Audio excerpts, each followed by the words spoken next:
11 محرم سادات کے لیے 10 محرم سے بھی سخت تھا، کیونکہ جیسے ہی سورج طلوع ہوتا ہے تو چاروں طرف خوشی کا ماحول ہوتا ہے اور بیچ میں رسول اللہ کی نواسیاں بے یار و مددگار بیٹھی ہوتی ہیں۔ اتنے میں عمر بن سعد کہتا ہے، اب ان بیبیوں کو قیدی بنا دو، پہلے انہیں کوفہ اور پھر انہیں شام لے کے جائیں گی۔ بی بی زینب، ام کلثوم، بی بی رباب، یہاں تک کہ بی بی سکینہ کو بھی رسیوں میں باندھ کے قیدی بنایا جاتا ہے۔ اس قافلے میں 34 بیبیاں، 80 معصوم بچے جن کی عمر 5-6 سال سے چھوٹی تھی، اور ایک بیمار امام سجاد تھا۔ تاریخ نے لکھا، بڑی بیبیوں کو رسیوں میں باندھ کے پیدل چلایا گیا اور معصوم بچوں کو بغیر اماریوں کے اونٹ کی پشت پہ باندھا گیا تھا۔ بس قافلہ جیسے جیسے آگے بڑھتا، کوئی بچہ کہیں گر جاتا اور گھوڑوں اور اونٹوں کے پاؤں میں کچل کے وہیں شہید ہو جاتا۔ جب یہ قافلہ کوفے پہنچا تو معصوم بچے شہید ہو کے صرف 7 بچتے ہیں۔ جب آل رسول کا قافلہ قیدی ہو کے کوفے پہنچتا ہے، بی بی زینب کو پتھر مارے جاتے ہیں، آل محمد کی توہین کی جاتی ہے۔ بس یزید کا یہ حکم ہوتا ہے، اب ان بیبیوں کو میری دربار تک لے کے آؤ تاکہ میں پوری دنیا کو بتاؤں کہ میں نے اس باغی خاندان کا کیا حشر کیا۔ بس 22 دن کا پیدل مشکل سفر کر کے پہلے سفر کو آل رسول کا قافلہ شام تک پہنچتا ہے، تو بیبیوں کو 3 دن شام شہر سے باہر ٹھہرایا جاتا ہے، کیونکہ یزید نے پوری دنیا سے مہمان منگوائے تھے اور یہ اعلان کیا تھا کہ آج کا دن ہماری سب سے بڑی عید کا دن ہے۔ بس جب پورا شہر سج جاتا ہے، رسول اللہ کی بیٹیاں بے چادر شام کے بازار سے گزرتی ہیں تو ان کو پتھر مارے جاتے ہیں، ان پہ گرم پانی پھینکا جاتا ہے اور سب زور زور سے ہنستے رہتے ہیں۔ بیبیاں اپنے بالوں سے سر کو ڈھانپ کے خون میں رنگین زخموں سے چور قیدی ہو کر دربار یزید تک پہنچتی ہیں، اور یزید کی دربار میں اس وقت پوری دنیا سے آئے ہوئے تقریباً 9000 سے بھی زیادہ مہمان موجود ہوتے ہیں، اور یزید اپنی کامیابی کا جشن منا رہا ہوتا ہے۔ بس سپاہی امام حسین کے سر کو یزید کے محل میں لے کے جاتے ہیں اور بیبیوں کو دربار کے اس کونے میں کھڑا کر دیا جاتا ہے جہاں غلاموں کو کھڑا کیا جاتا تھا۔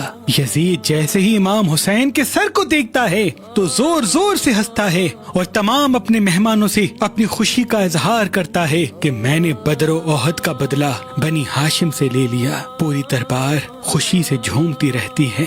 ہر قاتل آ کے اپنے ظلم کی داستان یزید کو بتاتا ہے، جس کا ظلم جتنا بڑا ہوتا ہے اس کو انعام بھی یزید اتنا بڑا دیتا ہے۔ کئی گھنٹے گزر جاتے ہیں۔ کافی دیر کے بعد یزید کا ایک سپاہی یزید سے کہتا ہے کہ اے یزید، حسین کی بہنیں بیٹیاں اسی دربار میں قیدی ہو کے کھڑی ہیں۔ تو یوں یزید کہتا ہے، اس کو ان مہمانوں کے سامنے کھڑا کرو تاکہ ان کی ذلت کا تماشا یہ سب دیکھیں۔ بس یوں بیبیاں یزید کے تخت کے قریب قیدی بنا کر لائی جاتی ہیں۔ یزید کا تخت اوپر ہوتا ہے، آل محمد نیچے قیدی کھڑی ہوتی ہیں۔ بی بی زینب دیکھتی ہیں کہ یزید کے ہاتھ میں لاٹھی ہوتی ہے اور امام حسین کا سر سامنے رکھا ہوتا ہے۔ وہ بار بار امام حسین کے ہونٹوں پہ لاٹھی مارتا رہتا ہے اور ہنستا رہتا ہے اور اپنے خاندان کی تعریف کرتا ہے، امام حسین کے خاندان کی توہین کرتا ہے۔ اتنے میں بی بی زینب امام سجاد سے کہتی ہیں، اے بیٹا سجاد، اٹھو، خطبہ دو اور اس کو بتاؤ کہ ہم کون ہیں۔ امام سجاد خطبہ دیتے ہیں، اپنا تعارف کرواتے ہیں۔ یزید رسوا ہوتا ہے اور یہ حکم دیتا ہے کہ سپاہیوں، اس بیمار کو چپ کراؤ۔ بس یزید کے سپاہی امام زین العابدین کے گلے کا توق کھینچتے ہیں، امام کے گلے سے خون بہنے لگتا ہے۔